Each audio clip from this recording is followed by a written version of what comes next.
সময়টা ছিল ভোর 4টে। এখনো তোমরা দেখতে পাচ্ছ সূর্যের আলো কিন্তু ফোটেনি এবং আমার বরমশাই তার সকল সঙ্গীদের নিয়ে কিন্তু রেডি হয়ে গেছে নবদ্বীপ ঘাটে যাওয়ার জন্য। সেখান থেকে জল তুলে ওরা শিবনিবাসের উদ্দেশ্যে রওনা দেবে। এতটা পথ যে ওরা খালি পায়ে হেঁটে অতিক্রম করবে এটা ভেবেই কিন্তু আমার গায়ে কাঁটা দিয়ে উঠছে। অবশ্যই আমাদের বাঘটা কেমন হয়েছে তার ফাইনাল লুক তো তোমরা অনেকে হয়তো আগেও দেখেছো ওর ফেসবুক পেজে। তো কেমন হয়েছে কমেন্ট সেকশনে কিন্তু অবশ্যই জানাবে। আর অবশ্যই যারা বড়রা রয়েছো তারা আশীর্বাদ করবে, ছোটরা ভালোবাসা দেবে। তারা যেন, যে পুণ্যার্থীরা রয়েছে আমাদের, তারা যেন সুস্থভাবে শিবনিবাস ধামে যেন পৌঁছাতে পারে।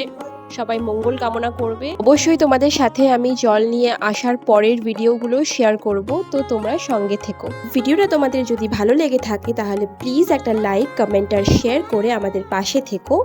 আর তোমরাও কিন্তু সুস্থ থেকো। হর হর মহাদেব।